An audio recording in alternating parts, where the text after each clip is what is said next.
Ja wiem, co pomyśleliście, widząc tytuł tego filmu, ale mimo wszystko przeanalizujmy sobie szanse Legii z Chelsea na płaszczyźnie statystycznej, jak i emocjonalnej. Legia gra beznadziejny sezon i czysto teoretycznie ma naprawdę bardzo małe szanse na jakikolwiek dobry rezultat w tym dwumeczu. Legia w tej chwili w lidze jest na miejscu 5, ale praktycznie bez żadnych szans na podium. Chelsea radzi sobie w lidze nieźle, chociaż wczoraj zaledwie zremisowali z Brentford 0-0 i utrudnili sobie walkę o top 4 w Premier League. Top 4, które jak wszyscy wiemy daje start w Lidze Mistrzów i Chelsea mocno na tej pierwszej czwórce zależy. I tutaj bym się upatrywał jakichś minimalnych szans Legii. Chelsea w Lidze Konferencji gra półrezerwowym składem, no i zdecydowanie nie kładzie nacisku na europejskie puchary w tym roku. Można upatrywać się w tym lekceważenie przeciwników, a zwłaszcza nas. Kibice Chelsea śmieją się, że nawet Legii nie znają. I umówmy się, taka mentalność musi się przekładać też na zespół. Nigdy nie uwierzę w to, że gracze Chelsea będą tak samo zmotywowani do grania w meczu pucharowym trzeciej kategorii z jakąś nieznaną drużyną z Polski, no jak do meczu z przykładowym Tottenhamem w Premier League. Co o tym meczu mówią natomiast bookmacherzy? Wziąłem sobie tutaj pierwszego lepszego bookmachera z Flashscora i jest to 1,57 na wygraną Chelsea, 4,33 za remis i aż 5,25 na wygraną Legii. Mówię aż, ale to 5,25, no to nie jest mimo wszystko wynik z kosmosu. I takie niespodzianki zdarzają się dość często. Jeśli w ogóle byśmy chcieli podejść do tego matematycznie, no to taki kurs podstawiamy sobie do matematycznego wzoru prawdopodobieństwa. I wychodzi z tego około 19% szans. 19% to nie jest kurde w sumie już aż tak mało. A bookmacherzy wiedzą co mówią, bo by inaczej na tym nie zarabiali. Nie wiem co na to modele matematyczne, które bazują na rankingu ELO, bardzo chętnie bym je zobaczył i się dowiedział jakie tam jest prawdopodobieństwo. Ale skoro już jesteśmy przy rankingu ELO, no to spójrzmy sobie na którym miejscu są Chelsea i na którym miejscu jest Legia. Krótka notka dla tych, którzy nie wiedzą, ranking ELO to szachowy model matematyczny, który wyjątkowo dobrze oddaje siłę zespołów i kiedyś zrobię na ten temat film, gdzie wytłumaczę dokładnie jak to działa, ale na ten moment spójrzmy sobie w tabelę. No i widzimy, że Chelsea zajmuje w nim aż 11 miejsce i ma w nim 1855 punktów. Legia to 182 miejsce i mamy w nim 1505 punktów. Różnica zatem to aż 350 punktów. Dla tych, którzy nie wiedzą, 350 punktów w rankingu ELO to jest kompletna przepaść i wygrana gorszej drużyny w takim przypadku, no to jest prawdziwa sensacja.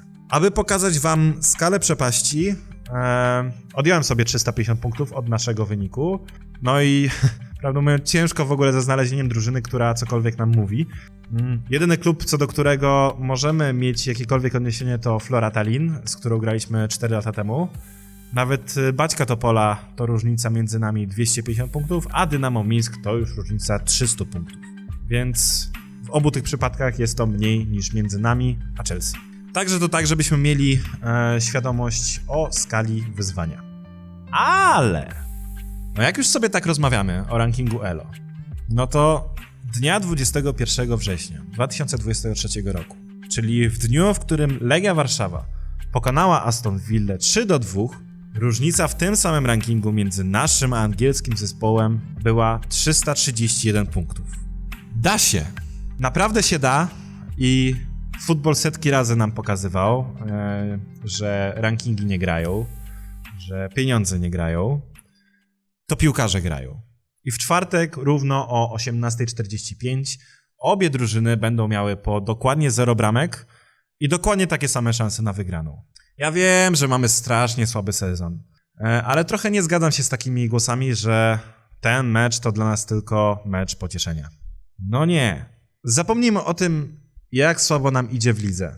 Raz na 5-10 lat zdarza nam się grać taki mecz jak w czwartek. Z kimś aż tak silnym. Ja to widzę tak, że raz na naprawdę bardzo rzadki czas mamy okazję przejść do historii i zagrać taki dwumecz, o jakim będziemy wnukom opowiadać. Gramy w ćwierćfinale Europejskiego Pucharu. Zostały już niemal same klasowe drużyny i my w tym gronie jesteśmy. Zajarajmy się na ten mecz. Na stadionie zróbmy absolutne piekło. tak aby Chelsea nie wiedziała, co się dzieje i zesrała się jeszcze w szatni. My już to piekło robiliśmy wiele razy. I nie traktujmy tego jako mecz pocieszenia. Potraktujmy to jako the mecz. Ja wiem i ja rozumiem, że Puchar Polski pragmatycznie jest dużo ważniejszy, ale ja wiem, jak smakuje Puchar Polski. Nie wiem za to, jak smakuje przejście Chelsea w ćwierćfinale. Zajarajmy się, po to w ogóle oglądamy te beznadziejne występy z Koronami i Piastami Gliwice, po to cierpimy co tydzień i po to nam te ręce w ogóle opadają, żeby właśnie kiedyś zagrać taki mecz, jaki nas czeka w czwartek. I w ogóle nie chodzi mi tutaj o deprecjonowanie Pucharu Polski. To jest trofeum, które na dzień dzisiejszy jest nam potrzebne jak tlen. Ale jakoś tak jest, że do dziś wspominam mecz z Realem Madryt, ze Sportingiem Lizbona, z Aston Villą, no a nie mecz z Ruchem Chorzów 3-0 w Kielcach w 2012. Bardzo ładny transparent wywiesił Ruch Chorzów w środę przed meczem z Legią. Odważ się robić wielkie rzeczy. I tak, wiem, Ruch dostał w cymbał od nas 5-0. No i jest spora szansa, że my też dostaniemy mocno w cymbał w czwartek. No ale kurde, no, a może nie, no. 28 września 2021 roku na Santiago Bernabeu Sheriff Tiraspol wygrywa z Realem Madryt 2-1. Bramkę w tym meczu strzela Jasur Jakshibojew. Jasur Jakshibojew, który w Legii Warszawa nie łapał się nawet na ławkę rezerwowych. Nikt mi nie powie, że Legia nie jest zdolna do wielkich rzeczy, bo ja te wielkie rzeczy już widziałem. Napiszmy w czwartek zajebistą historię.